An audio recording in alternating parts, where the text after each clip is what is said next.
Hello everyone. Today I'm going to be featuring a rather different Bismarck game, I guess I could call it. The damage numbers in this game aren't going to be anything impressive, but the game itself I thought was very amusing, or well, entertaining you could say. Now I'm playing on my Russian account, hence the name Potato, which is my Russian account name. And well, it's domination, which is of course my favorite game style, or well, game mode, because it encourages the most moving out and honestly the most dynamic gameplay. It tends to encourage this, unlike standard battle, for example, which is very passive, and epicenter, well, mostly because of the maps it's chosen on, is also very passive. Now, first things first, the enemy actually has 4 DDs, which is of course a bit of an issue, well, for any battleship. The Bismarck does of course have the advantage of having Hydro. The Hydro has of course been nerfed, which was pretty much quite needed because the Hydro was too strong for the tier. And in the current state, I consider the Bismarck in a very good spot. I mean, from a competitive point of view, the Bismarck is of course not really chosen much anymore, and that's because the biggest weakness it has always been inaccurate main guns. That has always been the main weakness of the ship, and that really hasn't changed. In competitive, people like ship like Amagis and North Carolinas because they have very reliable main guns that are much more capable of punishing their targets, unlike the Bismarck inaccurate guns. But I still like to take pot shots at any DDs and stuff I see because, well, you can get lucky at a core battleship AP. If you get a pen, does significant damage, but it's not something to rely on. Now, we already lost a Leningrad going into B. He got torped by the Shiratsuyu. And a big issue here is we have no caps. We only have 2 DDs left, and if you look at our Yugamo, he is leaving the cap and he's sailing off on some grand adventure down to our spawn, and our Kiev is farming damage and not contesting the cap. So we are going to need a cap very soon, and we're going to need some sort of action very soon, because letting the enemy have 3 caps for a long time is a guaranteed recipe for disaster. And the battleships, if you look south below me, none of them are pushing into sea to contest it, to prevent it from gaining points, so we are in trouble. So it's up to me then, of course, to pick up the slack. I call my secondaries on the Shiratsuyu at the same moment as I shoot at him. My main guns get a bunch of damage, 5.8, and then my secondaries follow it up right after. And because of all that damage, combined damage at the same time, I actually end up getting close quarters expert and a devastating strike at once, which is of course pretty amusing. But thanks to the Hydro and well, the secondary capabilities, I wasn't too afraid of pushing in and straight up taking the fight to the Shiratsuyu. So now with that kill and my teammates actually securing some kills, we do at least have the kill advantage. The problem is still though, we have no caps. I'm pinging the team at A to at least push into the cap and do something. I also pinged my team down below C to do something, because we need to contest these caps. You see how quickly this kind of cap advantage snowballs the game. Even though we have 3 kills and they only have 1 kill, they are still leading us with 50 points at this point. 50-point lead, even though we have 3 kills to 1. And it's only been 5 minutes. That's how quickly having a capture point advantage can snowball in this game. So since no one else seems to be around, and honestly don't have too much faith in my team, I will be the one who straight up reverses into this cap and tries to cap it for my team. Reversing into the cap is not a bad idea here, because it allows me to disengage quickly if need be. I do spot them Mayoko here. He is giving me a lot of broadside, so hopefully I'll be able to citadel him. But of course, here we see the main weakness of the Bismarck, and why in general the Bismarck is not really considered that overpowered of a ship anymore, and that's because it has very unreliable main guns. In return, however, there are the secondaries, and that's of course why I recommend the secondaries on the Bismarck, because they help compensate a lot for this lack of main gun accuracy. It gives you more sustained DPS, more sustained DPM that you usually lack because your main guns are so unreliable. Another volley, more overpens. At this point, it's highly possible that he torped me, so that's why I'm slowly moving forward here, because I want to get behind this island, but I also want to cap this point. He got a double fire early, which I repaired. Unfortunately, with his last volley, he got another single fire. But a single fire isn't really that big of a deal, and I can easily repair it. I pop the Hydra as soon as it comes on cooldown, because I wanted to see any incoming torpedoes, and it also gives me vision, of course, of this Fiji trying to sneak up on me. But now, running away would be the safe choice here, just straight up fleeing. You don't want to be close to any ship with torps, but we really need this capture point, because looking at the score, now that the enemy team has managed to even the kills, well, you see they have 530 points and we have 250, so there's no time to pussing around. Instead, I basically put all my eggs into one basket and count on this one volley being extremely devastating, which it ends up being.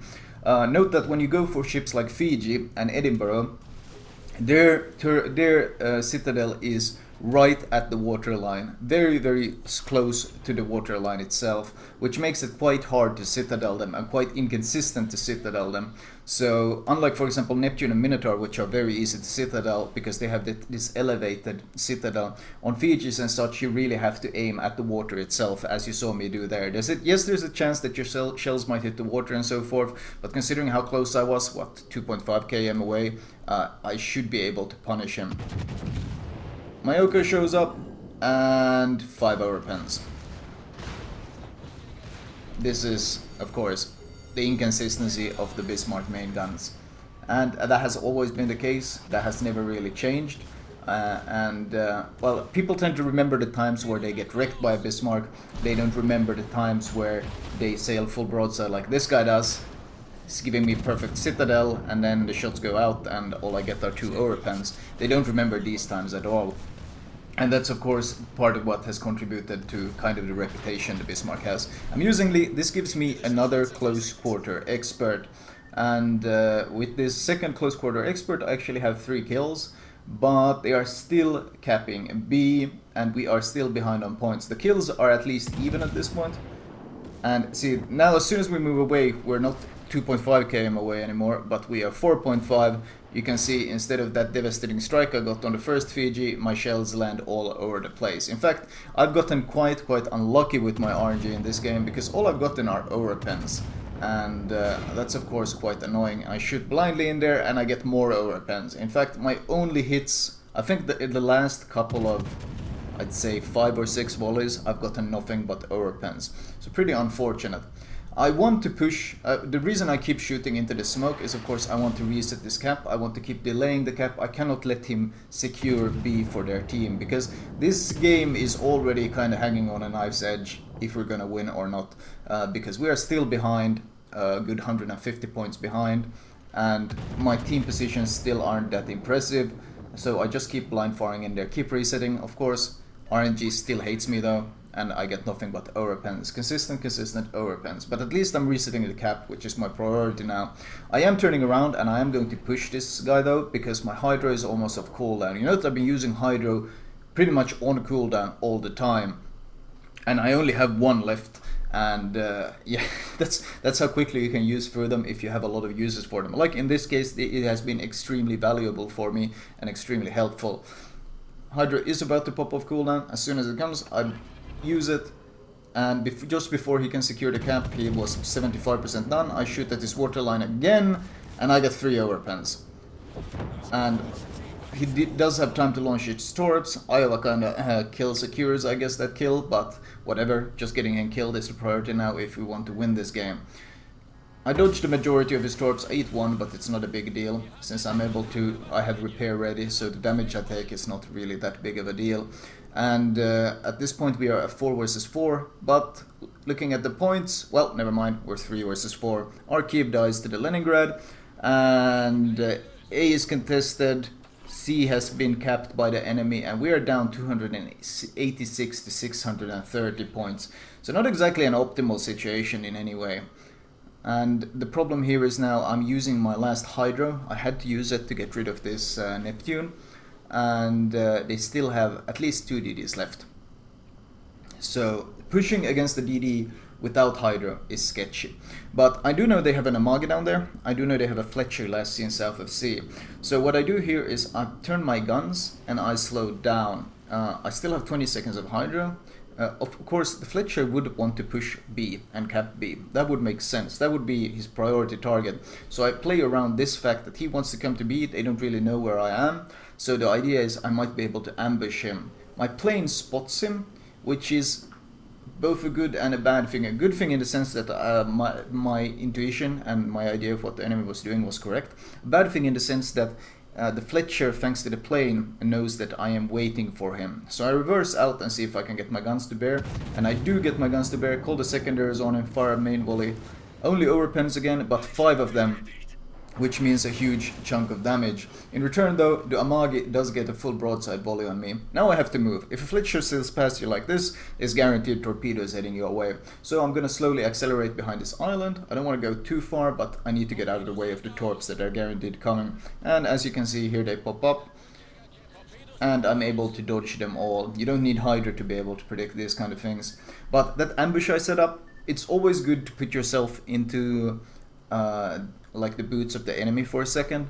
If you were the enemy deity, what would be your best choice? What would be your best option? And then you can use that to predict his choices. In this case, the only reason I was able to nail that Fletcher that hard and able to force him to blow his smoke and leave B alone was because I anticipated his moves.